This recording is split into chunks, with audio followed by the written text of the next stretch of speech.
I like to think of us here and like the mission that we're out to accomplish. And it's a mission. Vaguely educational. Of course. And when I think of that term vaguely educational, it makes me think of friend of the show, Ryan Walters. Of course. The Oklahoma State Superintendent of Public Instruction. Yeah, famous for all kinds of bangers, like praying for Trump on camera. I think it was Trump, right? Yeah, praying for Trump on camera. Yep. Wanting Trump Bibles in schools and wanting taxpayers to pay for it. Any insane number of like anti-DEI, anti-trans things. Yeah. Just an absolute banger, this guy. And, you know, I say vaguely educational because while he controls curriculum, Oklahoma is like, what, 49th in public education? Yeah, 49th in public education. And I think he saw that number, thought big number better, and said we need to jump for 50. Oh, go higher, baby. Because, you know, bigger number better. There's more room. Every single time. So he wants to try and accomplish this by debuting new standards for the state's social studies curriculum. Okay, let's hear it. Already a banger subject to be tampering with when you're a conservative. So in the 2025-2026 school year, students in Oklahoma will now engage in lessons that will result in them being able to, quote, identify discrepancies in 2020 election results by looking at graphs and other information, including the sudden halting of ballot counting in select cities and key battleground states, the security risks of mail-in balloting, sudden batch dumps, an unforeseen record number of voters, and the unprecedented contradiction of bellwether county trends. Trump's not going to hire you. That's what Trump I'm is saying. not going to hire you. Dude is chief glazer. Oh my God. Bro is chief glazer. This man needs to be so far away from education. Man. I can't understand why. Like, it's almost like being bad at education is like a positive feedback loop. You know what I mean? God. You don't educate your citizens. Then your citizens go and vote for guys like Ryan Walters, who will decide to not educate the citizens even further. Dog, it's going to be sort of a theme of this episode, people not talking about election fraud because it's not a real problem. But like, people will always say, why does nobody talk about the election fraud in 2020? Because it didn't fucking happen. And it was also litigated. Trump had 70 chances to prove it in court, and he didn't. He lost all the court cases. Rudy Giuliani pulled up to court, made big claims in the media, and then just didn't say anything. Nobody on the media talks about it because it's fucking stupid. Because it's not a real thing. There have been robust investigations into this. And what the investigations found was Trump saying that he needs to find ballots. Oh, yeah. Or there's like 12 cases of fraud in one state that wouldn't have changed the result anyway. That half of them were Trump voters regardless. Exactly. Like, it's so dumb. Exactly. And no, what I think is even crazier about this, too, is the Oklahoma State Senate already has like a 39-8 Republican majority in the state. Just absolute conservative. They can do whatever they want. Supermajority. They can do whatever they want.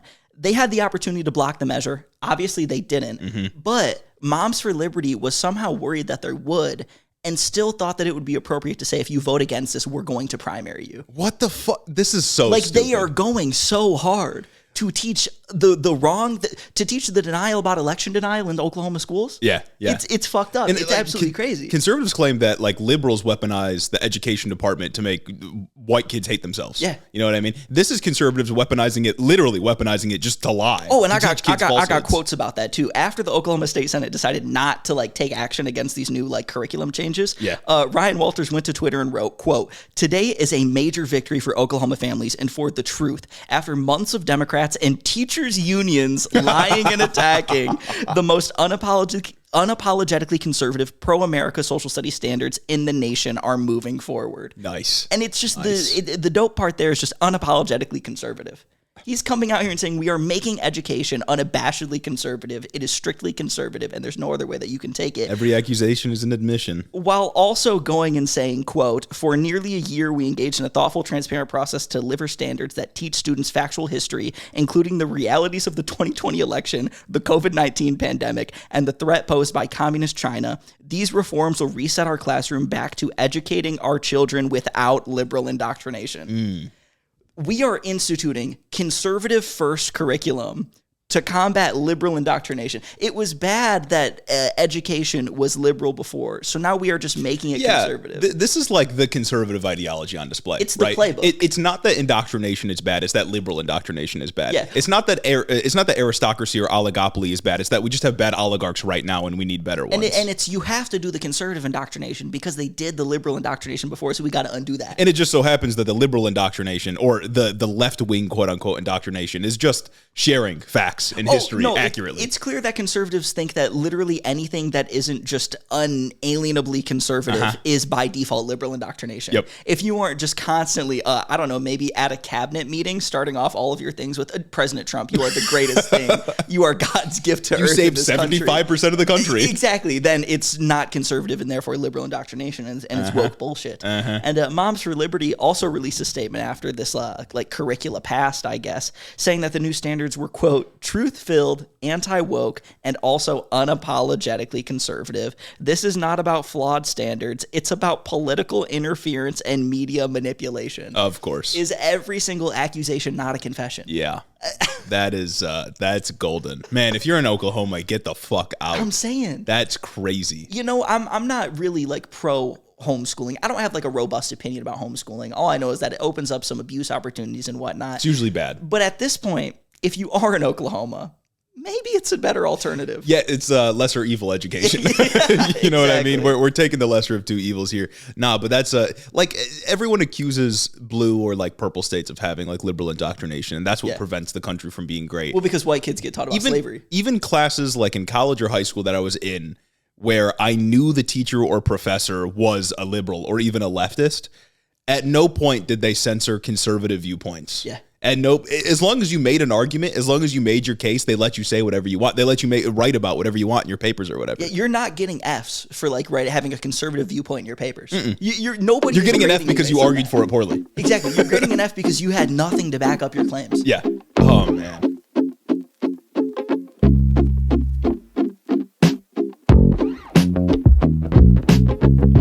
Welcome back to the show, everyone, and welcome to the new studio. Welcome to HITO 2.0 because it's 2 episodes a week. That's right. That's right. It's crazy. This is the first one. We're recording on a Monday, releasing on Wednesday. Next episode will be recorded on a Thursday, releasing on Friday. So welcome to the first episode of 2 this week. We're in the new studio. Yes. We are out here doing our thing. Hopefully the audio's okay. Apt listeners will notice we had to preserve the Wednesday weenies. Oh yeah. We had to keep y'all there. Where we're going to call everybody else, I'm not sure yet. We'll figure it out. I'll need some community input. But while we're on the topic of community input, Caleb Mitchell. Thank you so much. It's a name many of you may not have heard before. But from now, it's going to live in the halls of HITO. Forever. Quite literally living in the studio of HITO. If you're watching the video behind us right here, is the winner of the first Head in the Office Community Art Contest. Everyone clap it up. Everybody clap it up. Come on now. I don't think we have the soundboard clap installed anymore, but if we did, I'd be playing it right now. If we did, I'd be playing it. It would have hit it with a drum roll. Just pretend. Yeah, so congrats to Caleb. You're immortalized forever in the studio, and we will, either on Thursday or the next week, have another reveal. For something we're adding to the studio. But for now, we got to get into the news. And actually, before we get into the news, we got to do the shout-outs. Yeah, before we get into the news, of our various things to do. Yeah. I don't want to get ahead of myself. We got to explicitly highlight one of the things to do. Exactly. That's first, a bit lacking. I'll remind you all, check out the Patreon, become a patron, early access to all the content. That's now 2 episodes early access every single week. Really, we're doubling your benefits. Patreon.com/headintheofficepod. Head over to headintheoffice.com if you want some merch. You can follow us on YouTube, subscribe, TikTok, blah, blah, blah. It's all in the description. And lastly, I would say this is a great way to support the show, but nobody decided to do it today. Yeah, I guess nobody wants to support the show. 5-star reviews on Apple. We have absolutely 0 on our day of rebirth. It's our birthday. This is damn near fucking HITO's Liberation Day. It is. And what do we have to fucking show for it? Nothing. I might not even be an audience out there. I don't know. I have no idea if anyone's even going to listen to this anymore. I'm reading nobody's word right now. None of you condemned Hamas this week. Nobody. None of you condemned political violence. So we don't have any reviews to read this week, but follow us on everything, join the Discord, blah blah blah. It's all in the description. Yada yada yada. Leave a review if you want it read on the Thursday episode. Anyways, today we're going to be talking about the end of Trump's first 100 days. A completely arbitrary measurement that we do for every president. I don't understand why that came to be. FDR said in the first 100 days, I'm going to do this, this, and this. And it was a big deal. Oh, and he set the standard. And now we judge everyone by their first 100 days. So we'll be talking about Trump's first 100 days, a little recap on that. We'll be talking about tariffs and how you're going to be suffering. We'll talk about the establishment a little bit. Got some Biden in here. We'll talk about Connolly, maybe a little bit about Fetterman. And then we'll end off the show this week with some Michigan news at the very end.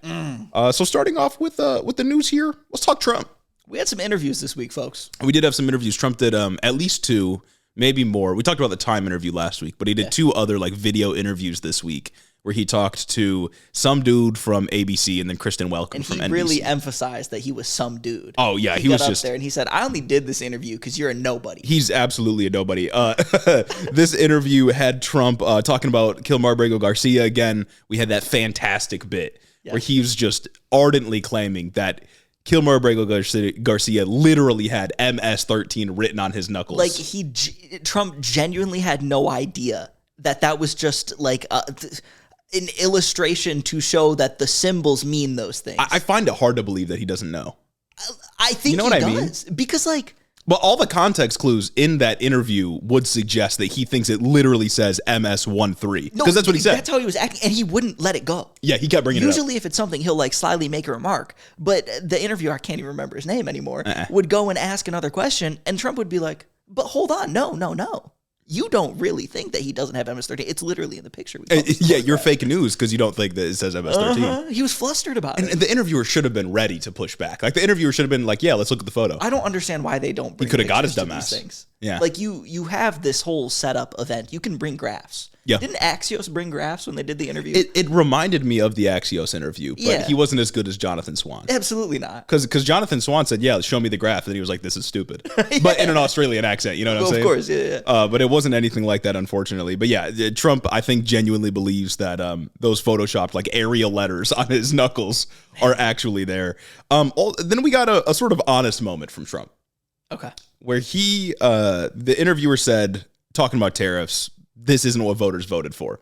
And then Trump says, well, actually, this is exactly what they voted for. And you know, I can't say he's necessarily wrong for saying that. Low-key, this is exactly kind of what voters voted for. He did campaign on at least a 10% blanket tariff? Yeah, and you know, I can usually cite like mis or disinformation when it comes to voters being confused about what they're voting for or to explain like bizarre choices by the electorate. Yeah. But it was clear what Trump was going to do on tariffs. Maybe we didn't know the exact percentage. We didn't know it was going to be 200% tariffs on China. Okay, fine. But we knew he was going to do tariffs. Yeah. People told you prices were going to go up.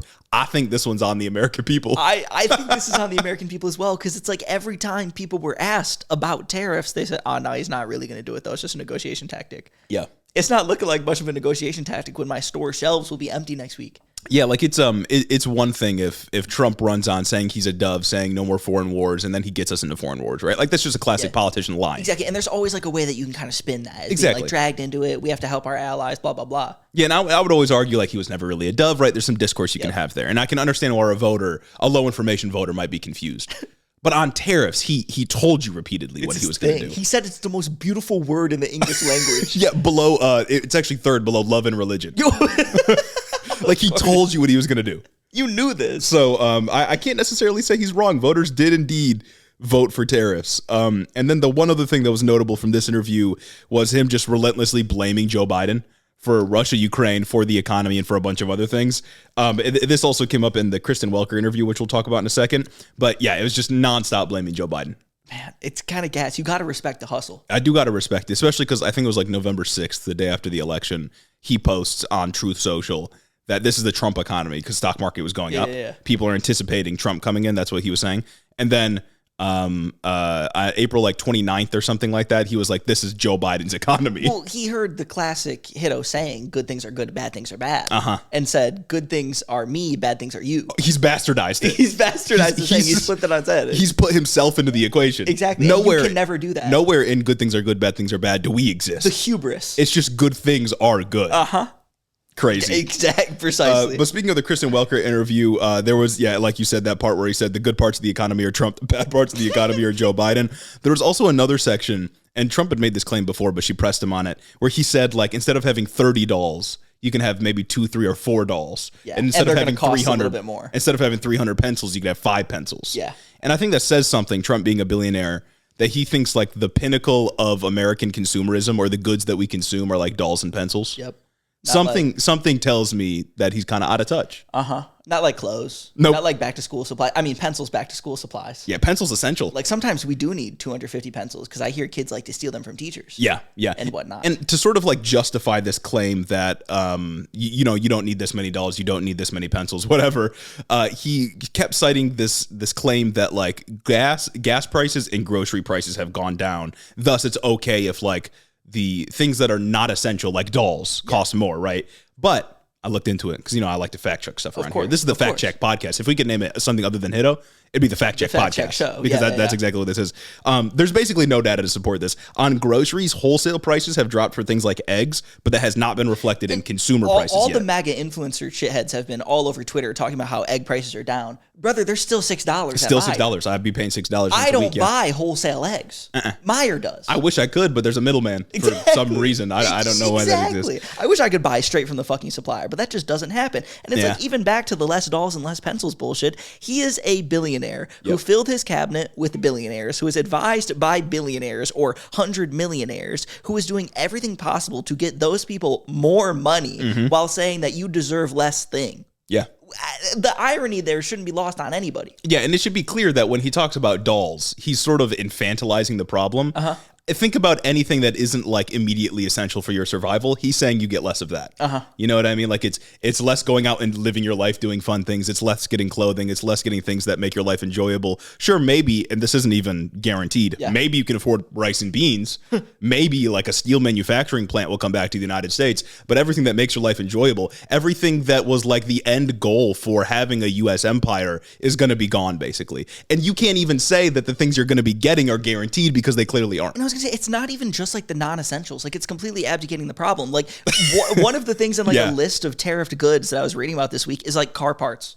Yeah, it's like car parts, and it's replacement parts for home appliances. If your dishwasher goes out, it's gonna be more expensive. That was a problem the first time around too. Exactly. Yeah, it's gonna be more expensive after Trump tariffs. If your electronics go bad, you need to replace those to be able to function in a modern society. That's gonna be more expensive. That's gonna be a drain on your wallet. It doesn't really matter if like gas prices are down when it comes to like inputs as well, or like oil prices are down when it comes to inputs too, because like nothing is being made here anyway. It's like a totally unprincipled degrowth program. You know what I mean? It's like we don't need the economy to keep, we don't need the GDP to keep going up. We don't need the economy to grow. We don't need more jobs. We actually need to consume a lot less. Well, it's like this is MAGA communism. Exactly. But also Trump keeps saying this thing about gas prices. He said gasoline just broke $1.98 a gallon, lowest in years. But from ABC, quote, the nationwide average of a gallon of gasoline stands at $3.18, AAA data shows. No state boasts an average price close to $1.98. In Mississippi, the state with the lowest average price, a gallon of gas costs $2.66. Damn, so we just lying. We're just making sure, and nowhere in the country is gas on average below $2 for a gallon. It's just not true. Not a single place. And he doesn't, not a single fucking place. He doesn't need to claim that, but he does. He claims that gas is like this cheap for some reason. And he could be talking about oil prices, which of course is not the price that you pay at the pump. It's the price for a barrel of oil that the consumer can't really do anything with. And it is true that oil prices have dropped to some significant degree, but that isn't always reflected in gas prices. And that's a recession indicator. That's a recession indicator. It's like specifically a recession indicator because the people who are trading oil think that like people are going to be consuming less, they're going to be doing less, they're going to be going less places. Because the oil trade, like the stock market, is speculative. You're basically guessing what's going to happen next. And if oil prices drop, if the price for a barrel of oil drops, people are thinking that there's going to be less gas consumption because people are traveling less because the economy is shrinking. Yeah. Like during COVID, a barrel of oil was like free. Oil futures were like less than $0, I think, like at the beginning of 2020. Because people weren't going anywhere. And those were like the dope gas prices that Trump was talking about in his first term. It was like the COVID economy. Yeah, exactly. When no one went anywhere. I didn't leave my house for like 2 months in 2020. Yeah. Yeah. So that's Trump's first 100 days interviews. Pretty good overall. Pretty based in reality. Pretty focused, lucid, I would say. Yeah, I'll just echo the same thing. I really don't understand why these interviewers aren't bringing like graphs. Yeah. Or why they don't put a voiceover even after the fact, being like the not even like a fact checking thing, but gas prices are not $1.99. It's tough because like Kristen Welker did a pretty good job. She pushed back. I mean, she's a center leaning journalist, whatever. So she did as good as like I expected her to do. And she's citing statistics. Like she's telling him, this is going to become more expensive. You said this was going to be more expensive and so on.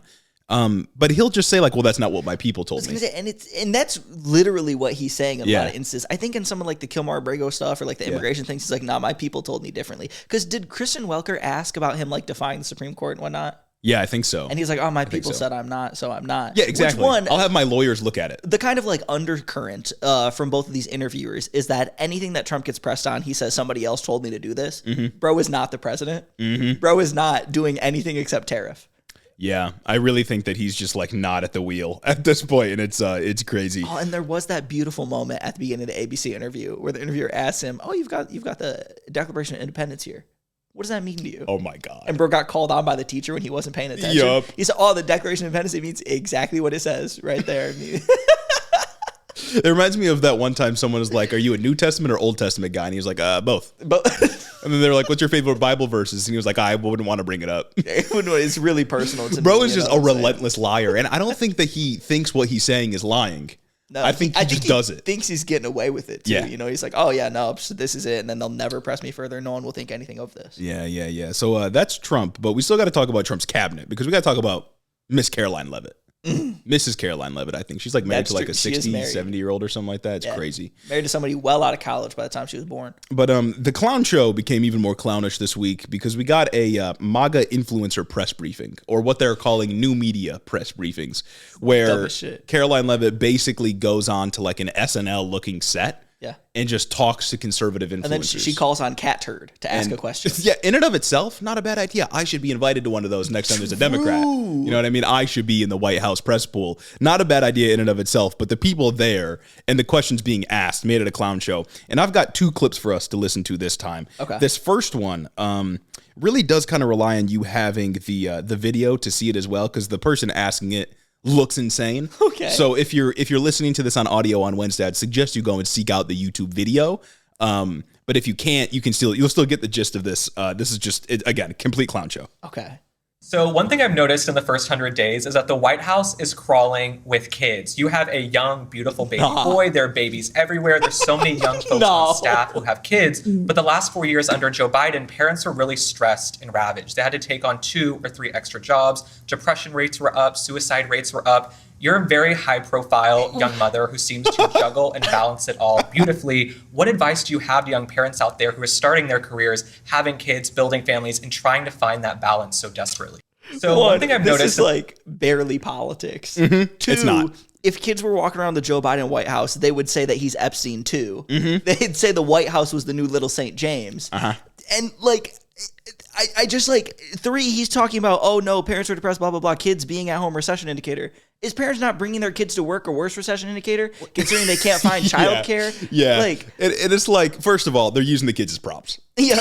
Like very, like, especially Elon Musk. I mean, well, a prop, and there's another use for that child. You know, even back to the interviews, especially after the interviews where Trump just keeps going on, these beautiful 11-year-old girls, like, they could just have less dolls. Yep. I wouldn't be talking about kids here. I wouldn't be bringing up kids here. I love how his questions, like, basically about motherhood and, like, you know, mothers in this country. Yeah.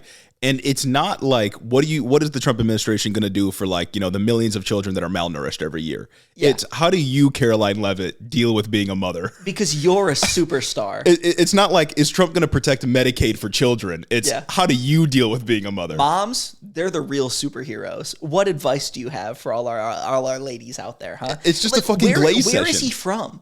I have no idea. They're all just like social media guys. But like, what social media does he do? Like, I have to think that these guys are at least vaguely like adjacent to politics. Like, they got to be doing like some sort of political commentary. And that's your fucking question? Well, and I thought that he was gonna hit something political at first when he's like, you know, mothers, you know, past 4 years, economy's been tough. Some of them have had to work 2 to 3 jobs. All you gotta say, like, you're almost getting to a point. What are you gonna do for mothers? What is your administration doing for mothers that the last administration didn't? And they'll say some dumb shit about like trans kids in sports. Exactly. You know what I mean? We're protecting the sanctity. But at least we're asking a political question. This is just a Glaze session, and it's dumb. That's all of these new media questions are, even in like the regular press briefings when they get like Tim Pool there or like somebody else like that. And he's wearing his formal beanie. Wearing his beanie. His professional beanie. Yes, sir. Yes, sir. They get in there and they ask something like, "Oh man, Trump, it's so like girthy and long at the same time.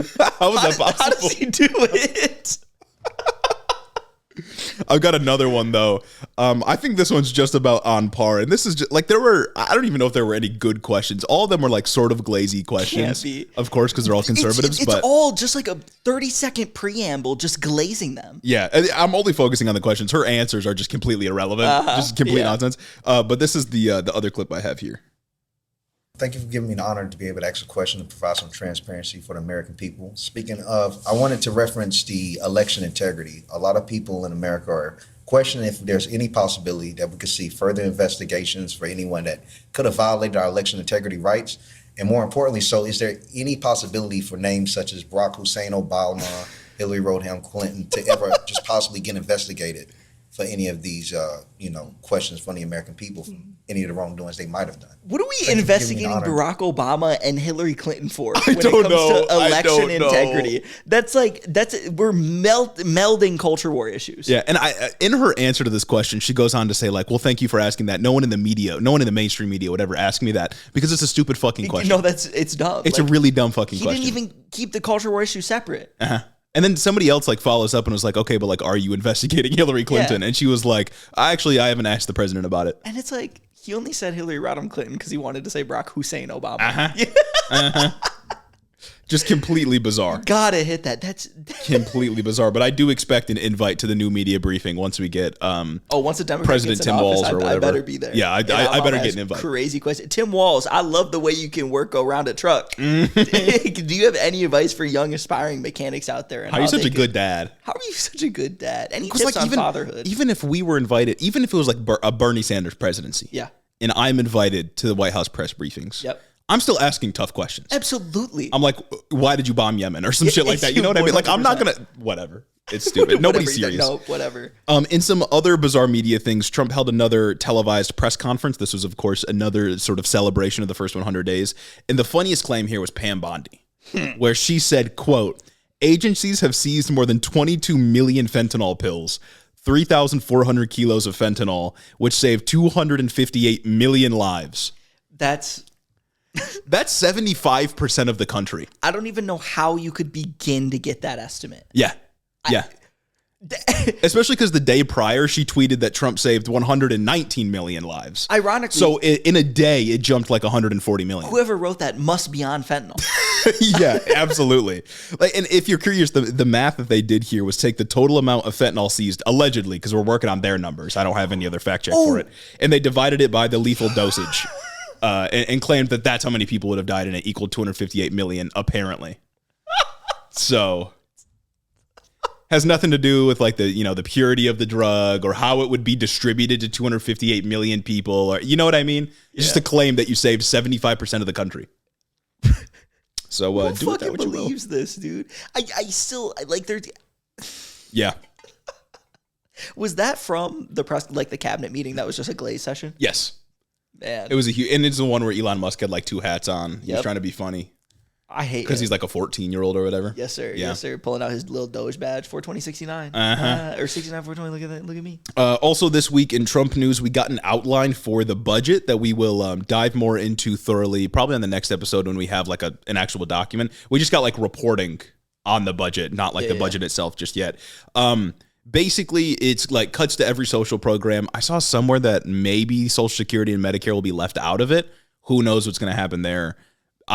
We'll see what happens. But there is still that $1 trillion military budget. Nice. And also a new military parade. And a military parade on Trump's birthday. And a military parade that he will not answer questions about the price of. The only thing he will say is, it'll be worth it. Did he say it'll be worth it? He just said it'll be worth it. I saw other reporting that the White House officials denied that it was happening at all. Really? But contractors have been talked to by the White House, and they told the news that they've asked us about this. They also said it would cause like millions of dollars in damage to DC roads because they're not equipped to deal with military vehicles. Stupid heavy and whatnot. Yeah. No, it's that's going to be a sight to see for sure, folks. Yeah. So that's good. In other interview news, did you see a clip of Trump being interviewed kind of by Stephen A. Smith this week?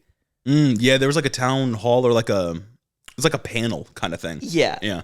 What I took from that clip was Stephen A. Smith asked Trump a question on the phone. Mm-hmm. I don't remember what the question was because honestly, it's not important. Trump didn't. Was it about education? Either. Maybe. Because the clip I saw, Stephen A. Smith was like, what do you say to people that see you going after Harvard and say that, it was that one. That you're just going after education and not indoctrination? What I took from that clip was Trump immediately responds to the question about what he's doing to Harvard and education. And he says, well, Stephen, I'm big with black people. He said, yeah, I actually support HBCUs. Stephen, you heard of the first step back. Black people love me. And that's it. That's all he fucking did. Stephen A. Smith asks about Harvard specifically because that was the university that pushed back. Yeah, and Trump starts talking about Columbia University in New York, separate institutions, and then he starts going, "Yeah, I'm like really popular with black people. Black people love me, dog. You don't even understand. Like black people fuck with me." Oh my god.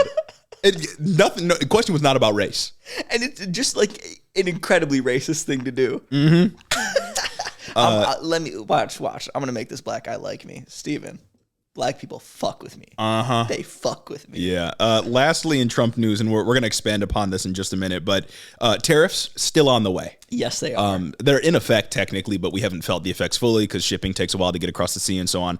But this past week, Trump got really angry at Amazon for listing tariff price increases next to their items. Trump called this a hostile political act, and I'll say, yeah, probably. Yeah, but this is capitalism, baby. Corporations are people. That's cool and good. They have free speech rights. They are.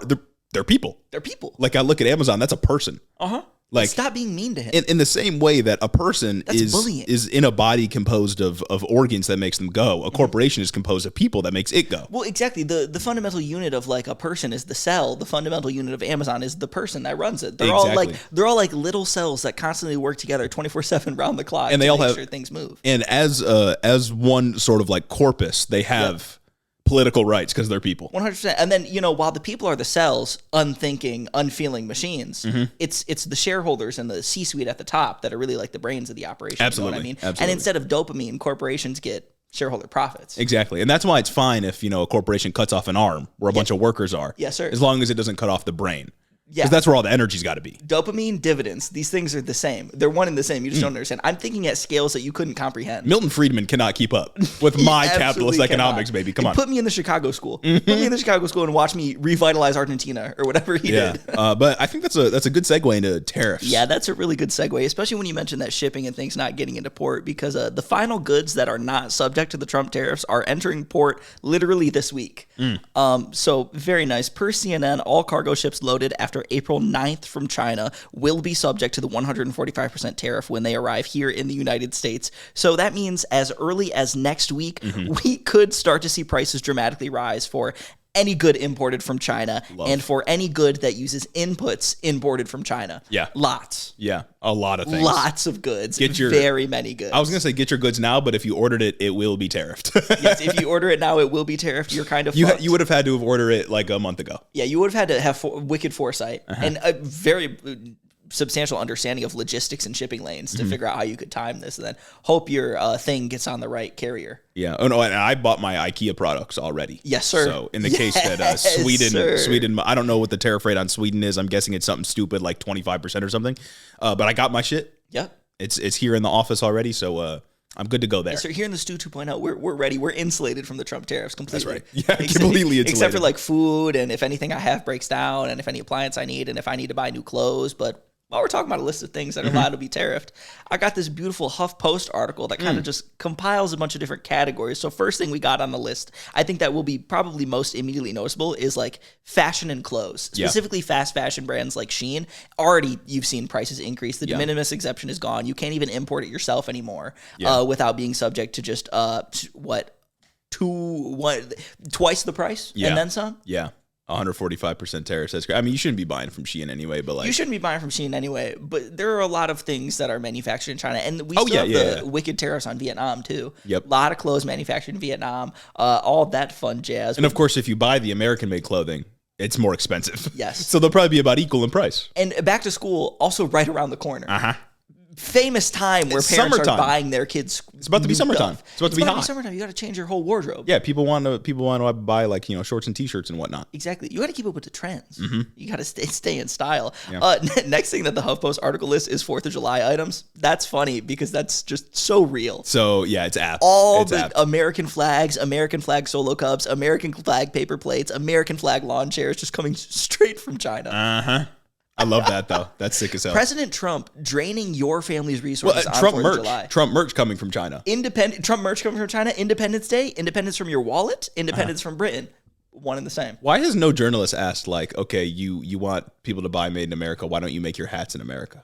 You know those Trump 2028 hats that he put up on his website? You think those are made in China? Probably. That's probably why they're like, I don't know, $1,000. Yeah. Oh my God. Next thing listed is back to school supplies. Of course. And they know in the article, what I thought was interesting is that a lot of like companies that supply back to school supplies will batch their productions. Yeah. So they're not making like pencils, backpacks, pencil cases, pencil sharpeners all at once in a bunch of different factories. They will make the pencil case in a span of like 2 months, retool, make the pencil sharpener, retool, make the pencils, and then ship them all off at once for back to school. With all this, hella back to school goods will just be tariffed in large batches. Yeah. And it will make it harder for families on an already stressful time. Well, yeah, and like importers will try to predict what the demand is going to be and order stuff in bulk from other countries, right? Especially if they're like ordering parts to make something that's like bigger and that they sell once it's complete, you know what I mean? Especially for big like drives like back to school or Christmas. Yeah. People put those orders in months and months and months and months in advance so that they can make sure they have adequate stock to move through everything. Yeah.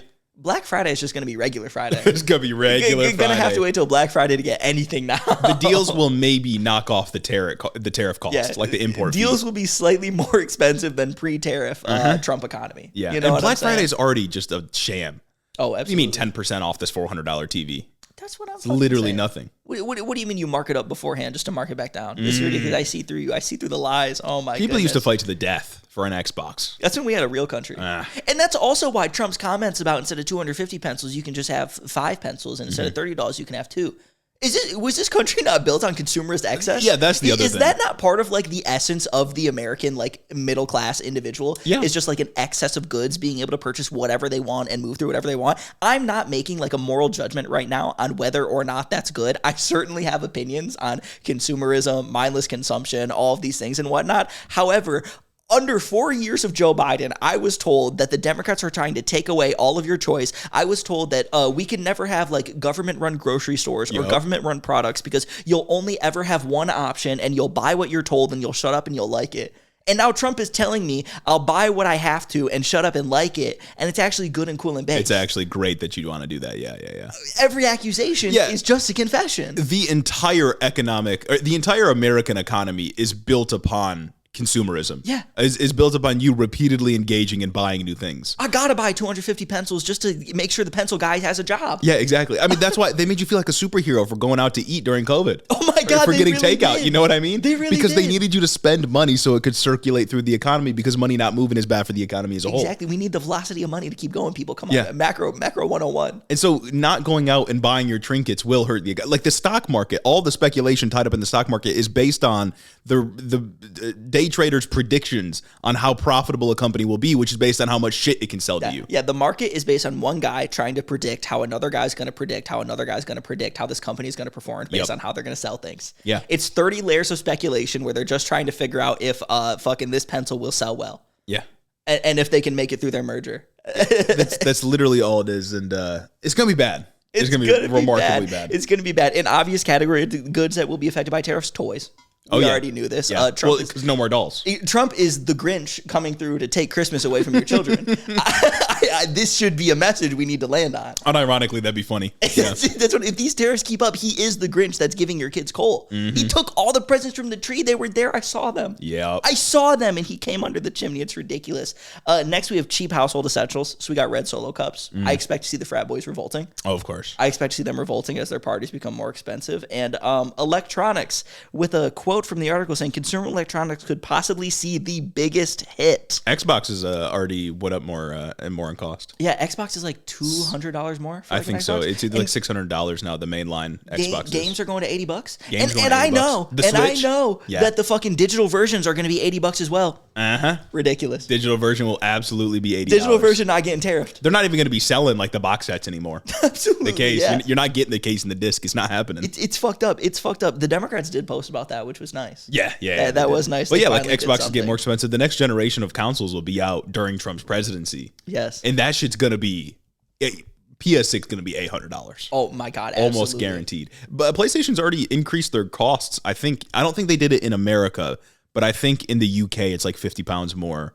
I think in Australia it's like $50 more. Their dollars though, you know what I mean? Like they are raising prices on their mainline stuff. Fuck. And so if gamers want to lock in, Now's the fucking Yeah, time. gamers revolt. Come Take on. to the streets and argue for your games back. Absolutely. All these gamers, all these guys like Asmongold love to get out there and talk about they're taking your titties away from you in the video games. They're taking away more than the titties, brother. Oh yeah. They're taking everything. They're taking. You're not even gonna get to plug it into the wall anymore. Exactly. Oh bad. my God, it's fucked up. And you especially won't be able to plug it in the wall if one of your in the wall electronic appliances breaks.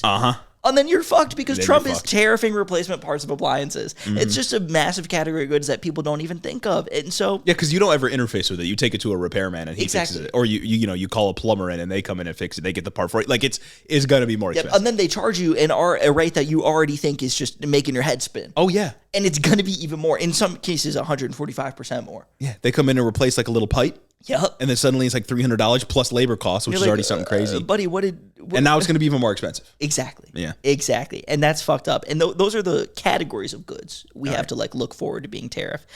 Now it's time to just talk about more about the logistics industry. I'm a big logistics guy. I'm a huge logistics Huge head. systems guy. I love looking at how product moves.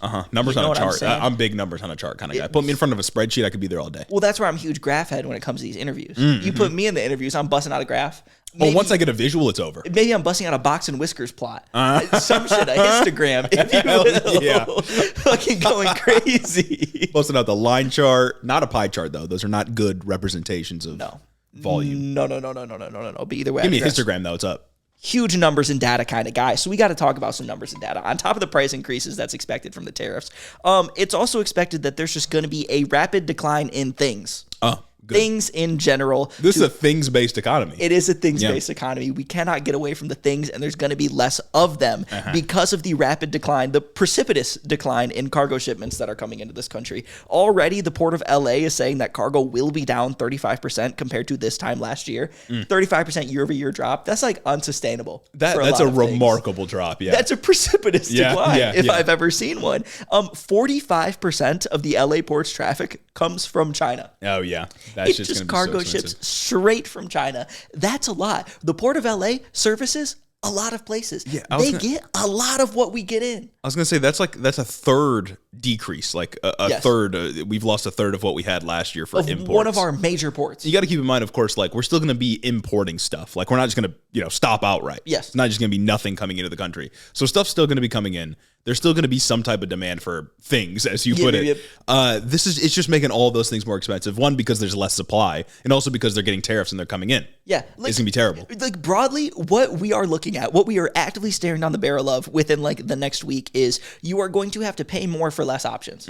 You will have to pay more and you will have less choice and you will like it. Oh, yeah. I think Kristen Welker also said, like, should Americans expect shelves to be empty? And Trump was like, oh, that might be a good thing. We don't need to be buying as much. That might be a good thing. We need to be buying as much. When there was empty shelves under Joe Biden, people, they were threatening to riot. The fucking toilet paper shortage? The toilet paper They were like, shortage? look, there's only a few options for bread now. This thing used to be full. Look at this, the economy under Joe Biden. They don't believe in anything. No, absolutely not. Just completely lacking in principles. I stand on business. Oh, yeah, I have principles. I have principles, exactly. So principles. overall, the National Retail Federation, the one time I'm going to cite this group as like a good thing, they estimates that the imports will be down, things coming into the country will be down 20% for the second half of 2025, with JP Morgan projecting imports from China specifically being down 75 to 80%. Folks, we get a lot of stuff from China. Is China not our biggest trading partner? It's one of our most important trading partners, if not the most important trading partner. The idea that we just take in all their goods and import nothing is just not true. Yep. We import tons of shit into China. They buy a lot of American stuff. Yeah.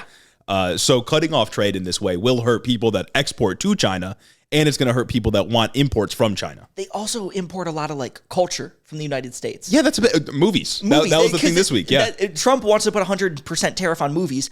I don't even fucking understand how that will work. I don't know if he's talking about like when I go to the theater, my ticket's going to cost more money, or if it's just going to cost more money to be a film production company based in America that films overseas. Wait, was it a 100% tariff on all movies or just like movies from China? It's not like movies from China.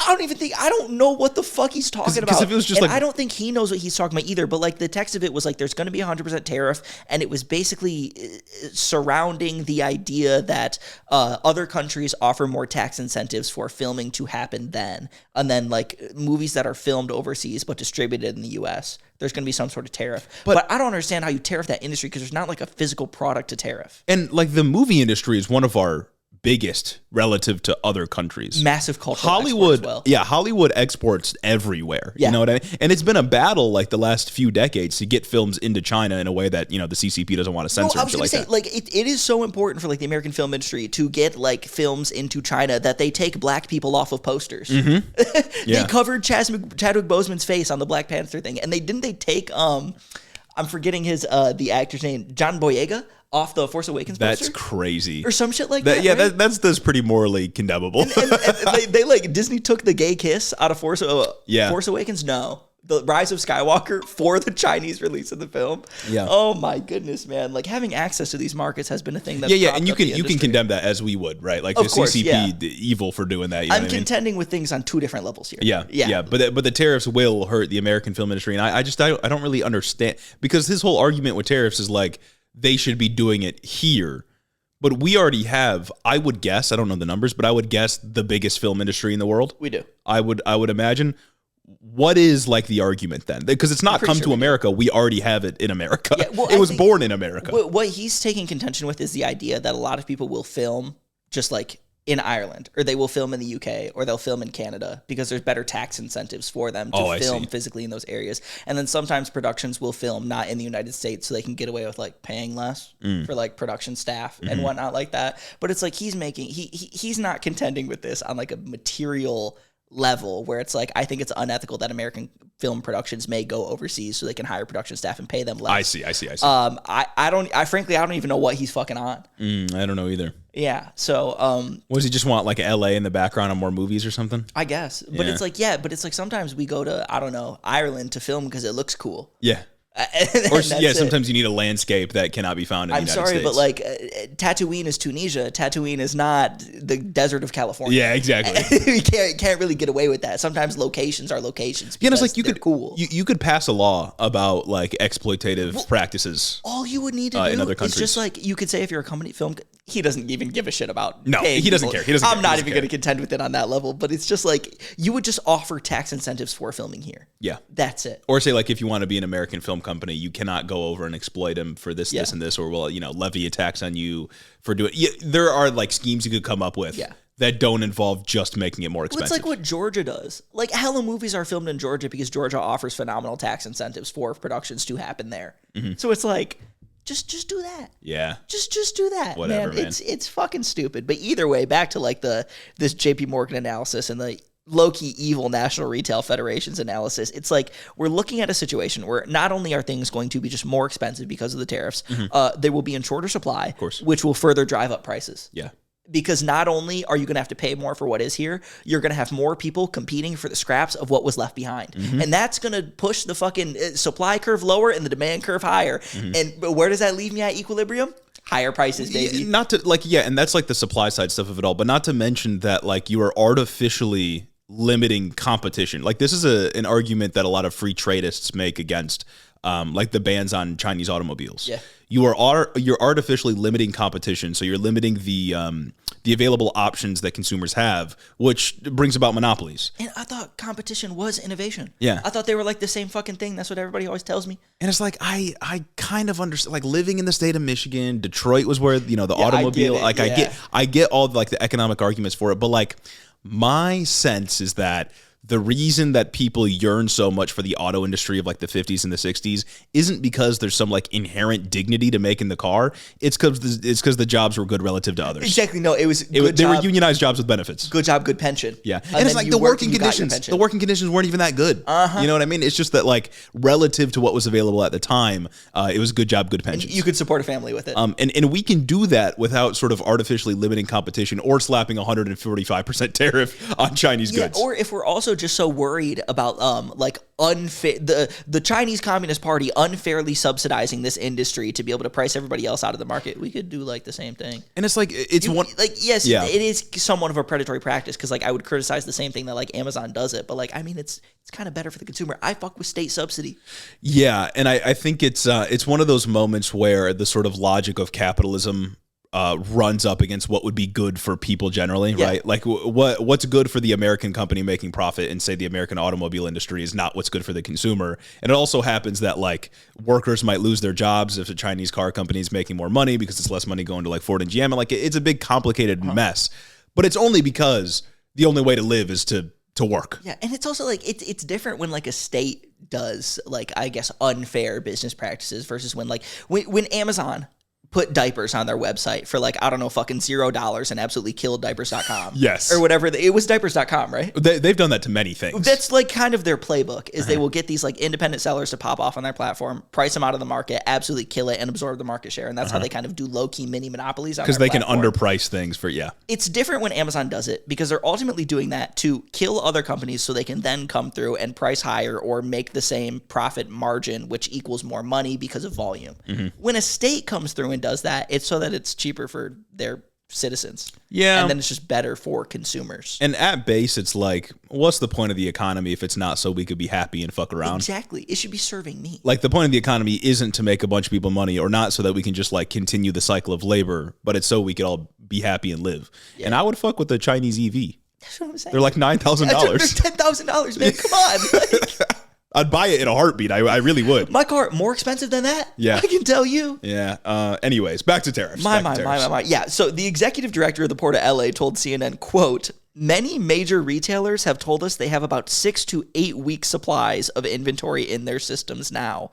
So that gives consumers what? Consumers like you and me, a max of 2 months? Like a 2-month window to prepare for price increases, unless there's major policy change within that time. That's like even presupposing that companies wouldn't preemptively start raising prices. Take advantage of it. And also they raise prices now, they can kind of offset the loss in just total volume that they're selling later on. Well, and like we know that media has been reporting for weeks at this point that tariffs are going to cause price increases. Companies know that the public perception is that price increases are coming. Would not be surprised if they took advantage of that, even raise them beyond what they need to for the tariff. Trump keeps saying repeatedly that like China might eat the tariff or that Amazon might eat the tariff. There's no reason.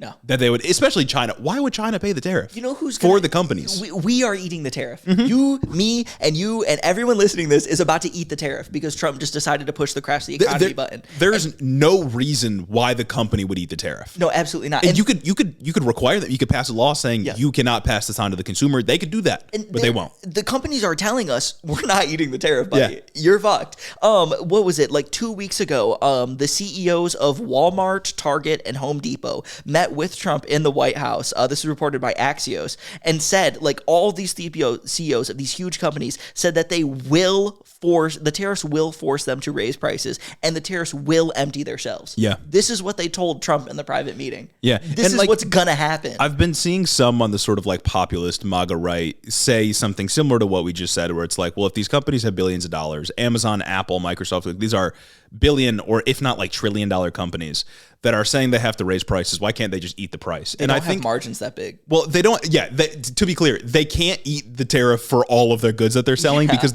any company would just get decimated. But I get the inclination when you look at these massive companies and you're like, why are they passing this on to us when I know that they are swimming in money? Absolutely. And it's like, I get the logic there because they're questioning, how is this system fair? Why do I have to suffer where they already have enough? They have quite enough to survive. You know what I mean? But you never turn that criticism towards the fact that Trump's entire cabinet is stocked with billionaires who are batting for the same interests that you think they're going after. You know what I mean? Like the inclination is right, but there's no like ideology or framework to suit, to sort of like guide where that individual is going. Yeah. They have a critique or they have like a frustration with the concentration of wealth, but it does not go anywhere else beyond that. And they're still happy they voted for Trump. It's just, I can't trust a rich guy, but I will trust a rich guy and all of his friends do better for Yeah, me. it's that we don't have the oligarchs, or oligarchs inherently aren't bad. We just have bad oligarchs right now. Precisely. That's all it is. That's all. It's so frustrating to see that. It is. And it's also like there's another level of this too, where it's like if these tariffs do go on for long enough, market share will be captured by the companies that can survive them, and we will move towards like a more monopolistic market across every sector of the industries. I still think I no longer think that Trump's plan is to cause a recession. Yeah. But I still think that it's the plan of people behind him like Nutlick to cause this kind of thing. I think it's the plan of the people basically parroting Trump like a fucking marionette or whatever. I think it's their goal to trigger a recession so that the ones left standing can scoop up all the new market share. Well, because look at this in that HuffPost article that lists all these categories, in the toys section they mention this. Seasonal Christmas toys in particular could be at risk of disappearing in the fall and winter. Almost half of the small and mid-sized U.S. toy companies said in a recent survey that they are likely to go out of business within weeks if 145% tariffs on Chinese goods remain in place. Yeah. That means Hasbro gets more of the market share. Well, we haven't even mentioned like the small business stuff. Small businesses are going to get annihilated. Small and mid-sized businesses are fucked. Because you're only going to be able to shop at the big box stores. The mom and pop stores are going to be fucked. Because like you said, I do think people sort of underestimate the amount that these tariffs will charge businesses. Like businesses straight, like even Amazon, I don't think could like reasonably eat a tariff. Absolutely not. Not for any sustained period of time. Especially like on goods from China. Like they would, even Amazon being billions and billions of dollars would not be able to survive. Small businesses especially will be fucking obliterated by this. And like you said, market share will be eaten up by the bigger companies, and that'll just make prices go up more because monopolies drive prices up. Isn't that just beautiful? Isn't that just a beautiful thing when we make the big companies even bigger? Gotta love it. Gotta love to see it. Yeah, and like that MAGA person in your life that is like angry at large businesses but fucks with Trump heavy. Yeah, that really reminds me of like the critique of Marx. Also, happy birthday, Marx! By the way, it's May 5th right now. Oh, really it reminds me like. Marx was very, very deterministic. You know what I mean? He was like, communism is basically inevitable because of the contradictions within capitalism. People will come to realize why the system is flawed and why it needs to change. Yeah. It reminds me that like class consciousness is not an inevitability. It is a very fragile political project that has to be constructed carefully because people will look out in the world, not trust billionaires, not trust like the health insurance industry or the education systems that profit off of us, and then fuck with Trump. And then vote for the tycoons of those industries to enter and then the vote cabinet. for the guy who staffs his cabinet with the same people that are ripping you off, with the same people you should be angry at. Vote for the guy who said, I will raise prices on you if you put me in office, and you didn't understand because he said it in one word instead of a sentence. It reminds me that like you can't just agree on the problems. You gotta agree on how you get to those problems and what the solutions need to be.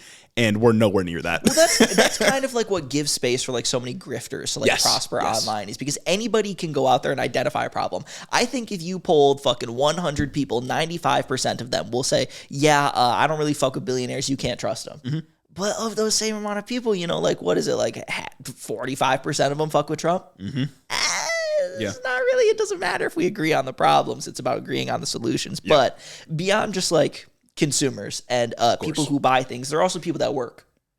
People who have jobs and whatnot. And the Trump tariffs, they won't just affect prices. They're also putting hardworking American jobs just completely at risk. Retail workers will face layoffs when stores have to reduce their volume. Retail workers will face layoffs when stores reduce their volume and are not able to move what little product they have left. They will not need the staff to work at these stores, the sales staff doing things, staff to like stock all their products, staff in warehouses to move product. It just won't matter anymore. Because they won't be able to afford to pay them, and they'll have no need to pay them because their services aren't needed, because people are just buying less and the economy is going down the shitter. And beyond retail workers, something that I guess conservatives are more sympathetic towards, like blue collar guys, their jobs are also at risk too. Port workers at ports across the country will either face reduced hours or they will just lose their jobs in total. And when they face reduced hours, that's a reduced budget that they can spend on living, on supporting their family, that will already be further strained by price increases. So not only have the Trump tariffs just strained his wallet, the port worker's wallet, by making everything he buys more expensive, they're also making it so that of the expensive things he buys, he can buy less of them because he doesn't have the same money that he was pulling in beforehand. It's both inflation and real wage degrowth. Yeah, and once again, the entire economy is built on the movement of money, right? You make money, you spend money, you make money, you spend. Like the entire economy is based on that happening. If people aren't making money, they can't spend money, and maybe you won't lose your job, but the fact that your neighbors or people that you live with or people around you are losing their job means there's less economic activity, means that you're more likely to lose your job in the future. Yeah. Because money's got to move. If money stops moving, it's bad. And back during COVID-19, we were talking about truckers as being like the backbone of the economy. That's when people And realized retail that like, workers. the truckers and the retail workers and all these people were the backbones of the American economy. They're essential workers. We need to risk their lives so that we can buy our goods. We can buy our trinkets. This is a trinket-based economy. You cannot be out here seriously trying to take my trinkets away and expect to not face political consequences. But truckers are going to face the same problems as port workers because their whole job is to move goods from the ports inland. Like, Yeah. if people are buying less goods, they have less to move, and they either lose their jobs or they face reduction in hours. Yeah. They're moving less cargo, and less truckers will be able to enter the industry as trucks become more expensive. Yeah. I saw one estimate putting like a new truck costing $35,000. What the fuck? Well, it's like truckers are losing their job, port workers are losing their job, retail workers losing their jobs. Trump's going to boast about these tariffs bringing automobile manufacturing back to the country. Even if that happens, who's going to buy the car? Yep. People don't have the money to buy the car. Yep. If you've drained the economy such that people don't have money to go and buy things, it's not going to matter what the fuck is produced in the country because no one can buy it. Well, you see, in like 15 years after that factory is finally being done, maybe they can get a good factory job and we can start over. After we survived on rice and beans for 15 years. Rice and beans for 15 years. You got to go through a little bit of pain for a little bit of gain. You know what I'm saying? Yeah. You got to go through a lot of pain for a little gain. That's what we got going on. Yeah. That's tariffs for us, folks. That's tariffs. We got a lot to look forward to this week and next week. And it's a good thing we got Thursday pod. It's a good thing we got Thursday pod in case things radically change like they have been. I'd be kind of upset if things stop changing. I need things to keep changing. I need the news cycle to keep cycling. So that's Trump this week. Yeah. Now we got to switch over to the establishment, the Democratic Party. Love the establishment. We got a couple of news items out of the establishment this past week, and I want to start off with a bit of foreign policy because we are the #1 geopolitical podcast. Yes, sir. Can't forget that. The claim is staked. We are the #1 geopolitical podcast. If you need anything on foreign policy, you come to us. We're actually the only geopolitical podcast, which also makes us #1 of course by default because we're the only one there. So we must be. But we would be #1 by merit should there be competition. Yeah. You could put 100 new foreign policy podcasts and we'd still cream of the crop is all I'm saying. Always rises to the top. But I want to talk about Gaza briefly because Drop Site News reported on a Channel 13, Israeli Channel 13 article that was released. Basically, it was an expose on Biden's Gaza policy. And the summary is that he was never actually trying to secure a ceasefire. You don't say. That was a conclusion we came to, reporting it for weeks and weeks and weeks. Like, still no ceasefire, Like, and we said this dude does not want to fucking ceasefire. Promise after promise after promise, and Antony Blinken vacation after vacation after vacation. We figured it out. Yeah, we sort of came to the conclusion on our own that like this dude's not trying. But now this is just more official proof from Channel 13. This was translated by Drop Site News in a recent tweet thread that they did. And I want to start off with a quote from former Israeli ambassador Michael Herzog, where he said to Channel 13, quote, "God did the state of Israel a favor that Biden was the president during this period because it could have been much worse. We fought in Gaza for over a year and the administration never came to us and said ceasefire now. It never did, and that's not taken for granted." That is a former Israeli official. That's Herzog too. Like he's pretty bad. Yeah. Is he one of those like really old guys that would like drive around with the IDF? I don't know. I actually have no idea about that. I can see. There's this one video I can see of my head of just like some old Israeli guy. Herzog's been around in like the Israeli government for a while though. Okay, I might be thinking of something I've heard of else. that name many times. But yeah, he basically said Biden never asked us for a ceasefire. And on top of that, in the piece, aides to Netanyahu, aides in the Israeli government, admitted that Netanyahu was intentionally blocking any and all post-war plans from being implemented during Biden's time in office. Tell us we're not the #1 geopolitical podcast. Yeah. And like aides were saying that like after Netanyahu was basically just like immovable in meetings, Biden would go out and then praise Netanyahu in the public and in the media and stuff like that. Good negotiator. Exactly. Willing to come to the table. Well, instead of a ceasefire, they should have asked about red lines. And Biden's willingness to enforce those and see what conclusions they could come to. I've seen some liberals sort of push back and say this reporting is untrustworthy because it cites Israeli officials and aides, and they could just be lying to make Biden look bad or to make Trump feel better because, the political environment and stuff like that. Like, what do they have to gain from making Biden a like dinosaur look bad? I guess just it makes Trump feel good by proxy, I suppose, is the argument. Okay. But first of all, that is not the standard they use when defending Israel. Yep. If an Israeli or someone in the IDF says something, they're like, well, look, they didn't kill civilians. They said they didn't kill civilians. They got a team of lawyers. They didn't hit the hospital. They said they didn't hit the hospital. No, because it wasn't a hospital. It was a military target. But also, this reporting is in line with everything we saw in the administration. Oh, yeah. No, it was clear as day. Like, yeah. I'm surprised we need aides to come out and confirm this. Yeah. Like, we literally had, there's a red line. There's not a red line.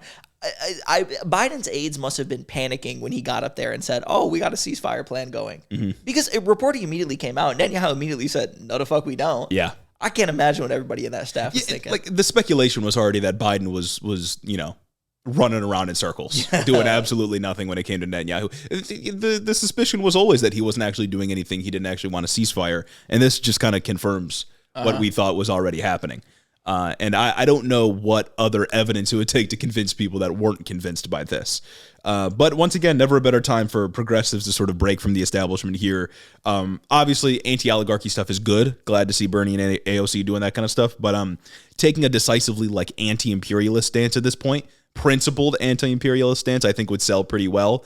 I think a lot of Americans just, because of the last 20 years in the Middle East, are tired of foreign interventions. And there's a way to leftistly spin that and argue for a new sort of arrangement for the world. Well, I wonder, maybe Kamala Harris will do that when she flip-flops again for her 2028 run. She's like, I never supported the IDF. The door, it's open. Yeah. I was constantly in the room telling Joe Biden no. I just wouldn't break from him during the campaign because I respected him. I totally believe it. I'll fall for it. I'll be like, K-Hub all the way, baby. I'm back in the K-Hub. Yeah. Exactly. Also in establishment news, we got to talk about our boy. Our boy? Jerry Connolly. Yes, sir. That's it. That's Mr. Oversight. That's Mr. Well, not anymore because Jerry Connolly stepped down from his role as chair of the Oversight Committee after only about 5 months. The reason he cited was the return of his cancer. He also will not be seeking re-election for his House seat in general. Not much to say about this. I'm not going to celebrate a man's cancer diagnosis. No, absolutely not. But obviously. You know what I mean? Of course. That makes total sense. A sick guy can't do the hard job. You shouldn't be go hang out with your family, man. No, because literally, it's too stressful in DC. What did we gain from this rigid adherence to seniority? Somebody who left one of the most important oversight seats vacant.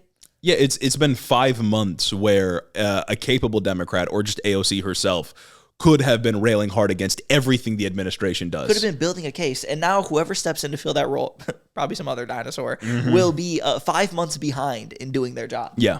Because nothing's happened. Absolutely nothing's happened. They've done scorecards. Yeah. Oh, yep. There were. and all because this dude said it was my turn. He said it's my turn, so I deserve to be up here. It's just fucking ridiculous. Absolutely ridiculous. AOC and Jasmine Crockett have both stated a desire to run for the spot, while 70-year-old Congressman Stephen Lynch also wants to take the spot. He's currently the interim chair of the Oversight Committee.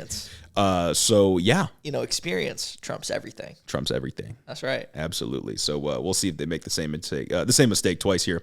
But again, at a time when resentment against the establishment is just at an all-time high, getting a Democrat that runs against the party machine would be cool, especially because the party machine's not that powerful. It's not that clearly. They started shaking in their boots when David Hogg said, "Hey, I'm going to fund a primary challenger separately from my role as vice chair." Yeah, the only thing I've learned over the last 2 years is they are not good at their jobs. Yeah, and they're all there because they all think that they deserve to be there. Yeah, and none of them do. And all you got to run on is one, the government doesn't care about us. Yep. And two, it's corrupted by the rich, which is it's a ubiquitous feeling of resentment, and it's true.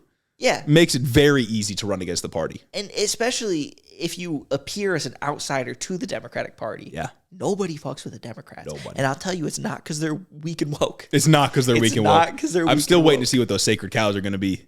True, that's that get killed. 2 weeks, isn't it? So it's happening sometime this month. Oh, I hope so. Very excited. Very excited. Lastly, in the establishment blues here, Fetterman crashed out. Yeah, there was a big old article about Fetterman's crash out that we don't have the time to summarize here, but the gist is that Fetterman has been having a really bad time, and it fully explains his shift towards conservatism. Yeah. Yeah. Vindicates my priors. That's all I'm going to say. 100%. Yeah, just the staffers coming out and just telling all. And there was a bit in there about his wife saying, "Are you where's the man that I married?" Oh, and if fuck. she got fooled by him, then I feel like it's reasonable that we got fooled by him. Yeah. Because we thought he was a progressive. And she's like way closer to him. And she thought he was a progressive. And then she saw his stance on whatever the issue was. And she's like freaking out Started about with the stance on immigration. Yeah. And then he gets she was an undocumented immigrant too. Yeah, then he gets a golden beeper from Netanyahu. Oh my God, dad. Just like the most evil, bloodthirsty. Is like as evil and bloodthirsty as you can be on that issue. Genuinely insane. But yeah, Fetterman crashed out, and I'm glad to see it. But lastly, we can end on some state news. State news. Great state of Michigan. Great state of Michigan. Hopefully becoming a greater state. Our state. We're in the state of Michigan. We are Michiganders. Yes, we are. Through and through. I bleed Michigan. I bleed Michigan, exactly. Absolutely. I've been here my entire life. So I want to take a moment to zoom in on our state legislature in particular, because they're up to some bad stuff. They're up to some absolutely bad stuff. So last you have week, a Republican House. Yeah, we do have a Republican House and like a tightly controlled Democratic Senate. And Gretchen Whitmer, which has been more and more fucking centrist lately. Do you see she was at two events with Trump? I was going to say, ever since she took that picture with Trump, she's just pulling up with guys. You're talking about the event at the Air Force Base? Yes. And she's like tweeting out here, thank you, Trump. Thank you for what? Yeah. Thank you for what? I don't know. And she spoke at that too. Really? Yeah, she spoke and Trump keeps getting her because he's like having her, make herself more public in these events where he's there. She was like standing off on the side during this like Air Force base event or whatever it was, and he was like, "Do you want to come up and say a few words?" And obviously, you can't say no. Yeah.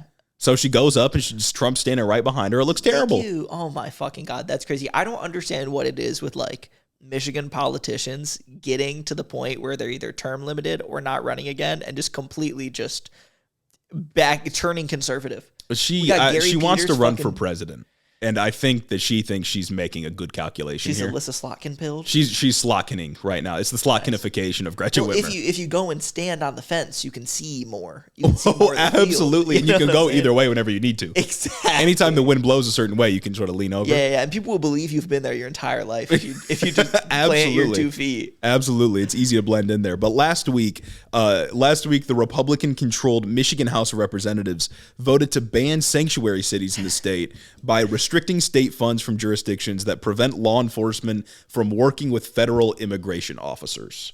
Man. So after you talk about like sanctuary cities, what was that last week? Yeah. We like talked about how good they are. It's like the same thing. Good, not just for leftist reasons, but good for cops. Well, the same thing with like gun control issues too. I think the Texas Police Union constantly like advocates against Texas being like, oh, we need to let any citizen be able to carry everyone. Yeah, makes your job more dangerous. Because it makes it more dangerous for a cop to be a cop. It makes them more fucking jumpy. It makes them think more that my job is to get home at night. Yeah.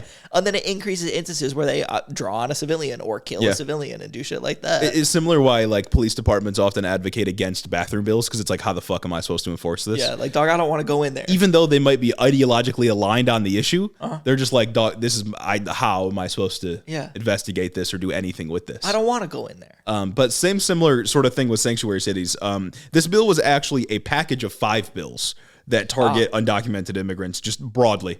The package would also, quote, bar unlawful migrants from receiving welfare, rent subsidies, and other benefits.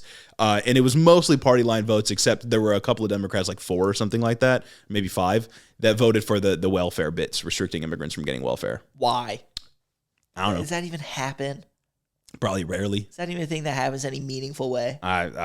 Who knows? But this sort of group of bills is heading to the Senate, which Democrats very narrowly control. Once again, like we said, sanctuary city is important, not just for immigrants, but law enforcement, because if immigrants feel like talking to cops will get them deported, they won't talk to cops, and then crimes are going unresolved. Not that cops are that good at solving crimes anyway, but you get the point. You'll solve even less than the less that they do solve. Yeah. You know what I'm saying? And that's bad. That's not good for anybody. That's not good for the public. That's not good for being tough on crime. And that's not good for everyday citizens. And like just on a humanitarian note, I think people getting deported after talking to the police is bad. Valid. I think you should feel safe and comfortable talking to law enforcement, not just because they shouldn't brutalize you, although they shouldn't, of course, but also because you shouldn't get deported just for like reporting a crime or for answering the door or whatever it may be. I think that's kind of silly. Also in Michigan Republicans are looking to pass a version of the SAVE Act for the state. This is the thing that would require proof of citizenship to register to vote. Almost every state has introduced a sort of analogous bill to what's on the federal level. Beautiful. Stupid and bad. That's fucking dumb. Yeah, going in the wrong direction. And then lastly, a new law has been working its way through the Michigan House that would require all public bodies and offices to use the term Gulf of America instead of Gulf of Mexico. It's just like the Gulf of America thing is the stupidest fucking thing. Yeah. Why? This is what your elected representatives are doing right now. We're paying them to do this. Mm-hmm. Fix my roads. Yeah, like Michigan's about to get slapped with tariffs. Uh-huh. Well, our state economy is about to be obliterated by tariffs, and you're talking about fucking Gulf of America? Yeah. You're making me say Gulf of America? Buddy, fuck you. Can you like reinforce state Medicaid or something? Like, can you do something, anything to make sure that we're not going to get fucked by this? Can you do your fucking job? Can you just like be productive? Uh-huh. But they're so good at performance, conservatives are. Yeah. I wish the Democrats had a bone in their body to do that. So that is state news, and that wraps up the episode this week, folks. It does wrap up the episode this week. Hope you fuck with the new stew. It's pretty cool if you ask me. Hope you fuck with the art contest winner right here. Oh, yeah. It's a good one. Beautiful. It's a good one. We got more coming, hopefully on the Thursday app. I hope you fuck with the episode in 3 days. Absolutely. 3 days, maybe even 2 days if you're a Wednesday and Friday weenie. Yeah. Dropping the next episode on Thursday. Very exciting. But before we go, got to give a special thanks to all the people that make this possible. Yes. Not just broadly, but the 2 episode a week structure. It's you. Yes, sir. It is you. You're integral to the operation. Absolutely. Please don't leave me. Special thanks to Caden Kraut, Lord Tal the Radiant, Chris the Postman, Christy Beck, Dylan B, Mike Chaplinsky, Omar Zuno, Clayton LaFed, Mark Yeager, Caleb Joy, Rich Taro, Tari, Fergalaki, Max Vesquez, Jacob Rogers, Colin Mooberry, Fixer Punk, Jim Egbers, Jeff Muzzy, Bega Burrito, Cincy Alex, Joe Stenstrom, Adrian Sandoval, Chloe Sam 601, Colleen Cuts for Yook, Jennifer DeVoe, Big Bird, Titty Crawfish, and Ben Pennington III, Alexia Benanti, Nietzsche, Big Booty Beatdown, Sam Maloney, Two-Headed Boy, Ben Shapiro's boyfriend, Ted Cruz's boy toy, Dictator Jace, Luke O'Shea, Carter Carlson, Danielle Jackson, the Word of Microsoft, Jennifer Signs, Aaron and his Gundams, Darth Father, Tailored for Content, Corey Chambers, Ellie N, Devin Hatchard, Retro Mondo, Emma the Duke Slayer, Veronica, aka V, Raxon, Ass Smith, The Growler, Flower Clown, Beetlebugs, Murder in a Trench Coat, Lonnie Rogers, Slavic and Savic, Casey Lynn Kelly, Snake Eyes, and Hope of Giants, AK Gon, Zach Lantian, Info Russell, Austin Greif, Marcus Corbett, Caleb Roper, Taylor Rensock, Cammy, Tylen Freeman, Tay, Isaac Hodges, Madeline C, Anna Lowe, Kayla Lowe, Anna Volinick, KCC, Say Yes to Wes, August, Particular Pikmin, Sir Capalot, Jeff Signs, Howard the Duck, Brennan is Egg, JR, Froggy Gumdrop, Jackie Boy, Shameless,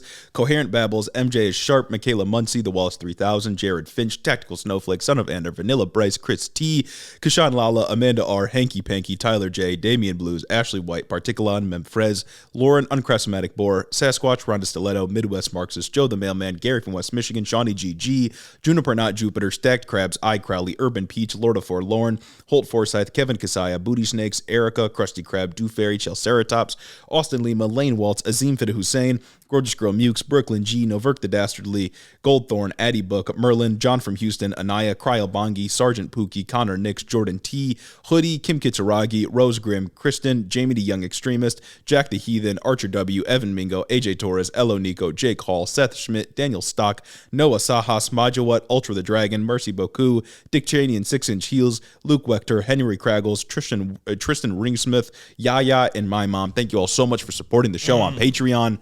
And, we didn't even mention it's episode 200. Episode 200, HITO 2.0, all the twos, all the better. That's more than one. That's twice as many as one. Also, postcards going to be sent out sometime this week. Yes, sir. Apologies for the delay, moving, setting up the new stew. You get it. Massive changes came. Yeah, absolutely. Not even coming anymore. They're here, folks. That'll be sent out, and then the next one will be July after that. That's so. Thanks for tuning in, and we'll catch you on Thursday. Have a good week.